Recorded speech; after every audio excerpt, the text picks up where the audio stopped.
Hello বন্ধুরা, good morning. তোমরা সবাই কেমন আছো? আশা করি সবাই ভালো আছো। তো অনেক দিন পর একটা নতুন ব্লগ নিয়ে চলে এলাম।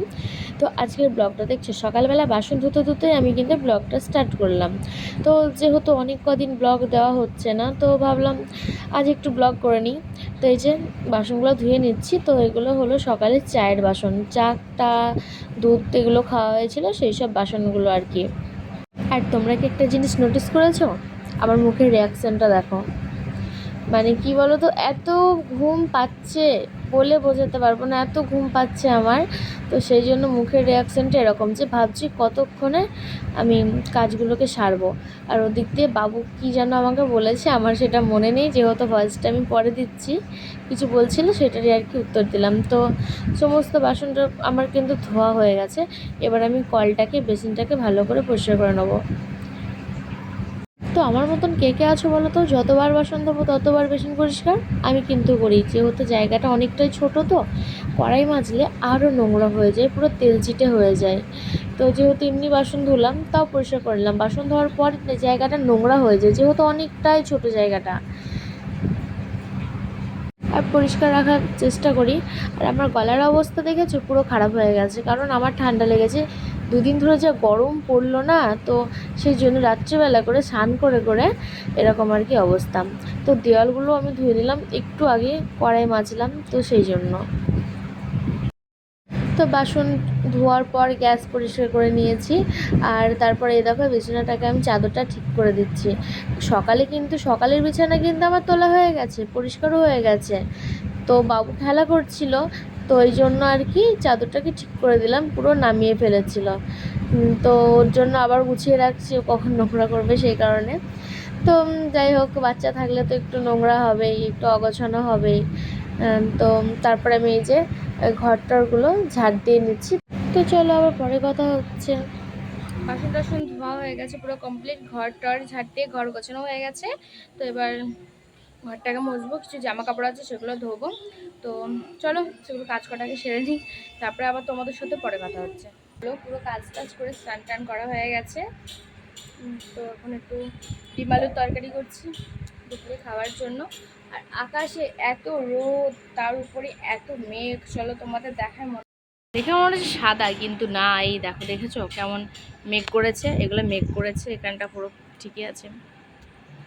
এই যে প্রচণ্ড মেঘ করেছে, পুরো কালো হয়ে গেছে মেঘে। তো যাবো একটু ছাদে, তো চলো ছাদে যাই।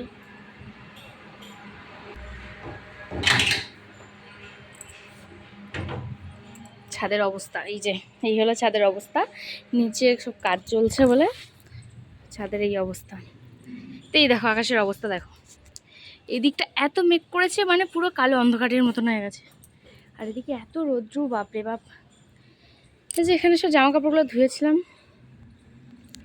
এগুলো এখন সব উল্টে দিই। বাবু জামাটা শুকিয়ে এসছে। তো এই দেখো, তোমাদের সাথে কিন্তু আমি একটা জিনিস শেয়ার করছি। এই যে পাহাড়, আর পাহাড়ের উপরে গণেশ মন্দির, এখানে কিন্তু আমি একবার গেছি। এবার গেলে কিন্তু তোমাদেরকেও আমি শেয়ার করব। তো আমার আগের চ্যানেলের যারা দেখছো, তারা কিন্তু অনেকেই চেনো এই জায়গাটা। আমি কিন্তু মানে রোজ সকালবেলা এটাকেই আগে দেখাতাম, তারপরে কিন্তু আমি ব্লগ শুরু করতাম। তো যাই হোক, দেখে মনে হচ্ছে বৃষ্টি এলো বলে। লেবুড়ে গাছটা দেখো, যখন এসেছিলাম পুরো শুকিয়ে গেছিলো। তো জল দিয়ে আর বৃষ্টির জল পরে এতটা টাটকা হয়ে গেছে আর কি, ঝাঁকো মাখো বলো। অনেকগুলো গাছ আছে এর মধ্যে। চলো এবার নিচে যাই। প্রচণ্ড গরম, মানে রোদের তাপটা অতটা, মানে রোদ অতটা না থাকলেও না, রোদের তাপটা প্রচণ্ড আছে, প্রচণ্ড রোদের তাপ আছে। তো চলো নিচে যাই, তরকারিটা দেখি। আর ওদিকে বাবু ঘুমিয়ে যাচ্ছে, ওকে খাওয়াতে হবে।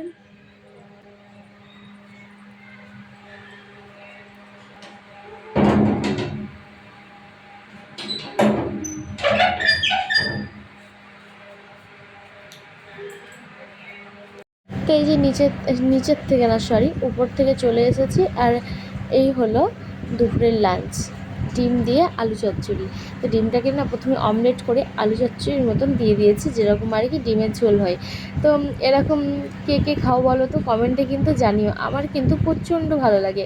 এর থেকেও ভালো লাগে ঝুরি ভাজা করে, মানে ডিমগুলোকে প্রথমে ঝুরি ঝুরি করে, তারপরে যখন তরকারিটা ফুটে উঠবে তখন দিয়ে একটু ফুটিয়ে নামিয়ে দাও। তো আর এই দেখো এটা কি বলো তো, এটা হলো চপ মাখানো, তোমাদের দাদাভাই সকালে এনেছিল। তো চলো আবার পরে কথা হচ্ছে। আবারও চলে এলাম অনেকক্ষণ পর। তো তোমাদের সাথে দেখা হয়েছিল, কথা হয়েছিল দুপুরবেলা। তো একবারে চলে এলাম তোমাদের দাদাভাই চলে আসার পরেই। তো তোমাদের দাদাভাই করছে কাজ আর আমি এখানে করছি ভিডিও। তো কী কাজ করছে চলো দেখাই। আর রান্নার জন্য এই যে জোগাড়ও হয়ে গেছে, ওর একবার রান্নাবান্না করবো। আর এখন বাজছে হলো 10:30 বেজে গেছে। তোমাদের দাদাভাই কিন্তু 8টার সময়, 8:30 এরকম এসেছে। এখন ধুচ্ছে চিকেন, এই যে চিকেন ধুচ্ছে, এখানেও আছে এখনো, যাই হোক ধুচ্ছে। আর এই যে চিকেনের জন্য সমস্ত কিছু কিন্তু আমি কেটে বেটে নিয়েছি। তো বেটে বলা ভুল, এই দেখো পুরো কেটে পেস্ট করে নিয়েছি। এই যে রসুন, কাঁচা লঙ্কা আর আদা আছে। তো যেহেতু আমরা মাংসে জিরা মানে চিকেনে জিরে খাই না, তো সেই কারণে আর কি জিরেটা দিলাম না। চলো কড়াইটা বসিয়ে নিই, ফটাফট রান্নাটাও করে নিই, অনেকটা রাত হয়ে গেল। তো এই দেখো আমাদের কিন্তু চিকেন রান্না কমপ্লিট। তো এখন বাজছে রাত 12:15। আর তোমাদের সাথে না চিকেন রান্নাটার আমি শেয়ার করলাম না। চিকেন রান্না আবার রোজ রোজ কী শেয়ার করব বলো। তো যাই হোক, বাবুর পেয়ে গেছে প্রচণ্ড খিদে, তো ওকেই আমি আগে খাইয়ে নেবো, তো সেই জন্য ওরটা আগে আমি নিয়ে নিচ্ছি। তো চলো ভিডিওটা আজ এখানেই শেষ করলাম। সবাই ভালো থেকো, সুস্থ থেকো, আবারও দেখা হচ্ছে তোমাদের সাথে নতুন ভিডিওর সাথে। সবাইকে গুড নাইট, টাটা।